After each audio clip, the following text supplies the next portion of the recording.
Hello friends, मैं प्रवीण कुमार वैदिक गणित के नए सूत्र के साथ आप लोगों के बीच में।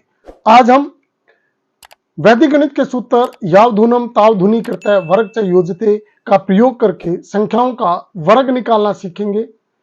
सबसे पहले हम देखते हैं कुछ संख्याएं जो आधार के आसपास की संख्याएं हैं, उन संख्याओं का वर्ग कैसे निकाला जाता है। जैसे मेरे पास संख्या 96 है, ये आधार से 4 कम है क्योंकि इस संख्या का आधार 100 है। तो इस संख्या का जब मुझे वर्ग निकालना है तो किस प्रकार से निकालूंगा, इस चीज को देखते हैं। तो जितना आधार से कम है वो ऐड करेंगे और जो आधार से विचलन आया है उसका स्क्वायर करेंगे। यहां पर 92 आ गया एंड सेकंड पार्ट 16, तो 92 16 96 का स्क्वायर आ गया। चलिए एक एग्जांपल और लेते हैं। सपोज 1012 का स्क्वायर निकालना है। इस संख्या का आधार 1000 है, जिसका आधार से यह संख्या 12 ज्यादा है। तो वर्ग निकालने के लिए हम संख्या के अंदर जो विचलन आया है वो ऐड करेंगे और विचलन का ही स्क्वायर करेंगे। तो इस प्रकार से मेरे पास फर्स्ट पार्ट 1024 और दूसरा 144, तो जो 1012 का स्क्वायर है वो मेरे पास 1024144 आ गया।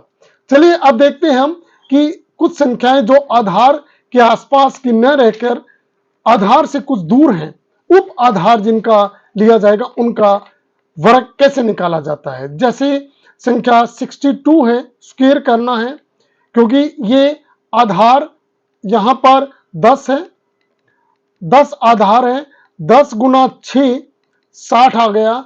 तो जो आधार के साथ अनुपात है 60 का वो 6 आ गया। तो इस प्रकार से जब हम स्क्वायर करेंगे तो जिस नंबर का स्क्वायर करना वो नंबर प्लस उप आधार से ये जितना ज्यादा है वो ऐड करेंगे, जितना अनुपात है उससे मल्टीप्लाई करेंगे और जो विचलन आया था उसका स्क्वायर करेंगे। तो इस प्रकार से मेरे पास 6 × 64 एंड 4, तो मेरे पास ये मल्टीप्लाई करने के बाद आ गया 384 और ये 4। इस प्रकार से 62 का स्क्वायर आ गया। चलिए एक एग्जांपल और लेते हैं। सपोज 498 का स्क्वायर करना है। यहां पर इसका आधार संख्या का 100 है, 100 गुना 5 500, 500 के आसपास की संख्या ये। तो इस संख्या का जो अनुपात है आधार के साथ वो मेरा 5 आ गया। तो इस प्रकार से जब मैं स्क्वायर करूंगा इसका तो अनुपात को मल्टीप्लाई करेंगे संख्या के अंदर, वो संख्या जो आधार से जितना ये कम है वो माइनस कर दी और सेकंड पार्ट में उसी विचलन का स्क्वायर कर दिया। तो इस प्रकार से 5 × 496 और ये संख्या 4 आ गई।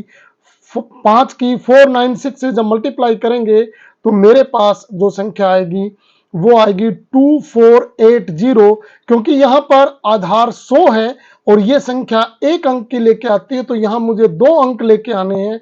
तो मैं 4 को 04 लिखूंगा। इस प्रकार से जो वर्ग है वो मेरा बड़ी ही आसान तरीके से मिल गया है। आशा करता हूं इस प्रकार से आप अपनी प्रैक्टिस करेंगे और निश्चित रूप से वैदिक गणित के इस सूत्र का लाभ उठाएंगे। धन्यवाद।